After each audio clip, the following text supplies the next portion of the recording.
All right. Looks like we are live. Let me connect the chat. Let me check the audio. Looks like we're working. So today we're looking at 35215 in Center Point, Alabama. This is just a little bit outside of Birmingham, but it's about northeast of there. But the rents, if you remember, are kind of high in this area. So I figured I keep searching around the area and getting more and more familiar with the market. So the first thing we want to do is let's take a quick look at the condition of the home. This home isn't bad. I would probably leave the kitchen alone. I would probably replace all of the flooring in the home, any carpet in there. I'm assuming these are all legal bedrooms, and if not, there's probably going to be some closets that are built. I just can't tell from these photos. This property has been on the market for only 5 days, so that's fine. All right, so this property is in Jefferson County. All right, and now that in Jefferson County, I'm gonna go and look up the HUD FMR. FMR stands for fair market rents. And I'm gonna go to access a small area FMRs, look up FY 2025 a small area FMRs. We're gonna click on the state, we're gonna click on the county in Jefferson County. And now you're gonna get by bedroom count, by zip code, what your maximum rent is, and this is 35215. And you're gonna see that the rent ceiling for a 4-bedroom is $1,650. Okay, $1,650. Let's write down $1,650, and a 3-bed is $1,460. $1,460. This is 35215. Let's make sure we copy that right over. Label these correctly because my partners already know how I analyze deals, so this is the fastest way for them to understand how I analyze a deal. So now that I got my rent ceiling, I need to go and compare that to my market rent. To get my market rents, I go to affordablehousing.com, I go to the owner section, I go to the market rent estimator, I go to the address, I go to bedroom count, and then I pick apart this number on the bottom right. It says that for 25 units within a 1.4 mile radius, the average rent is $1,427. $1,427. 38. 1428, 1941. Now,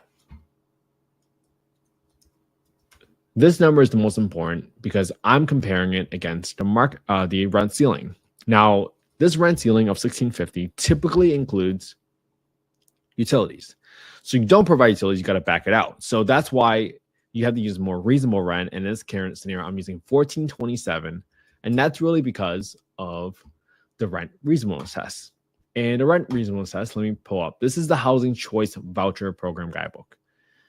Housing Choice Voucher, or HCV, previously was known as the Section 8 program. They rebranded from Section 8 to Housing Choice Voucher because of all the negative connotations associated with Section 8. So if you go to this guidebook and you go to Section 2.2, it says that in conducting rent reasonableness, the PHA, or the Public Housing Authority, must determine whether the rent to the owner is a reasonable rent in comparison to rent for other comparable unassisted units. So in determining comparability, obviously the size and unit type matters, but in reality, you rarely see 4-bedroom apartments, so you can pretty much assume these 25 units are all single-family homes. So you're comparing apples to apples. So that's why I feel comfortable using 1427 because it's the lower of the two, hence the more reasonable rent. All right, so let's plug in some numbers here. This property was listed for $147,900. I'm gonna put that in B4. The property taxes here is $113, so I'm going to go to B28, put in 113. It says $115 for homeowner insurance, so I'm going to do equals in B29, 115 times 1.2. I'm multiplying by 1.2 because I'm adding a 20% premium to the property.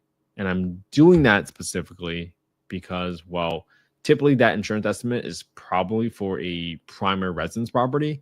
And if I want to turn this into an investment property, typically insurance companies view that as a higher risk, so they're going to charge you a higher premium. So that's why I'm adding a 20% premium by multiplying by 1.2. All right, I'm setting aside 10% of my rent every single month, right, in B33 for maintenance capex, because guess what? The roof is going to get replaced. I just got a $15,000 bill to replace a roof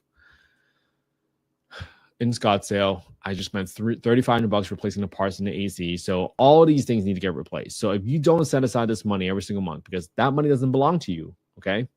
If you don't set aside that money every single month, you're going to be overestimating your profitability because you underestimated your expenses. You got to put aside this money. Don't be that person that goes 100 months, not putting aside $150 each month, and then getting a $15,000 bill and realizing you made no money for the past 100 months. Okay, don't be that person.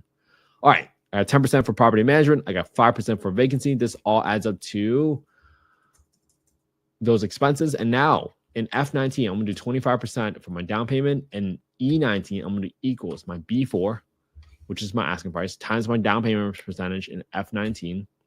I'm putting about $37,000 down, roughly. No assignments because that's included in the purchase price. That was from a previous off-market deal, so it's different with an assignment fee for a wholesaler. At 2.5% for closing costs. Got, let's just call it 35. Actually, let's put in more renovations here. So this property, I got to replace the flooring in, let's say, 75% of the home. $1,296. So I'm going to assume I need to repaint this whole place. $1,296. And now I'm going to do equals an LVP in G90 equals 1296 times 0.75. So I'm replacing the flooring at $8 a square foot for about 75% of the home. Got $500 for some landscaping. I got $1,500 for the roof in case there's any issues with the roof that I can't see from here.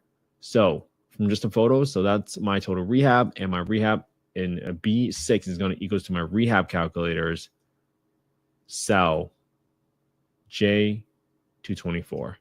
That's about 17K. Okay, great. That works. So now in 25% down, I'm going to go to my finance amount in K6, which is going to equal to my asking price, subtracted by my cash or seller, and that's going to be, I'm going to be financing roughly around $111,000. I'm going to use, right now DSCR loans are probably high 7, so I'm going to use 8% to be conservative. I'm going to do this starting at 9/12/24 just to kind of keep the dates clean. And so if I assume I'm buying this property at $147,900, I would be renting this property out at $1,427. That would give me a $5 a month cash flow, roughly around 0% cash and cash return. Assuming I bought this property for $149,900 with a $17,000, 17.5K rehab, 25% out, 8% interest rate. So the exercise now we're going through is, how do I figure out what is going to make this a deal, right? Because for every single property, there should be a price and a set of terms that makes it a deal, quote unquote. You're backing into it. So if I lower this to $110,000, watch what happens to this cash on cash number in E9. Jumps up to 5.4. If I go to 100 grand, what is that? 7. I go 90 grand, 9.2, 85. Boom. Now I'm at 10%. Again, this is not investment advice. We're not soliciting any investments on this call. Simply showing you all the work that we can do to play around with numbers and stay objective to the analysis so you can take emotions out of the deal, right? So at 85 grand, okay, that makes more sense, right? Assuming everything else stay constant with a 17.5K rehab, 8% interest rate, a 4-bedroom, and you're renting out for a $1,427 because now you're cash flowing $352 a month, and that's a 10.3% return on your money. All right. I'll do one more scenario. Let's say the spreads get better, right? The 10-year yield has dropped a lot, and mortgage rates are typically affected by your 10-year yield because they do the slow dance.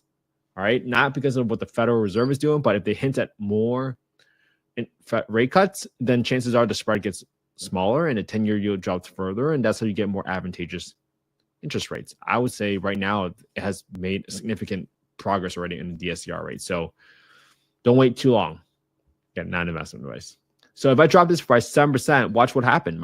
My cash on cash return went from 10.3 to 11.6. So now my willingness to pay goes higher. I'm now willing to pay 92 grand instead of 85 grand simply because the interest rate dropped from 8 to 7%. All right. So that's how we make this work. 10.1%, 4-bedroom, 1427. That's a $360 cash flow. Okay. So that's it for today. If you guys want to copy the spreadsheet, go to affordablehousing.io, get the deal analysis tool right here. And that's the fastest way you get a copy of the spreadsheet. I didn't make it from scratch. I got it from a few other folks. I combined it. I tweaked it. I modified it so that it can work. That's the fastest way for you to get a copy of the spreadsheet. All right. I hope you all have an amazing Friday. I hope you guys spend some quality time with your family and friends because I'm going to go tend to my crying daughter right now. Have an amazing day. I'll talk to you all tomorrow. Good day. 350. All right.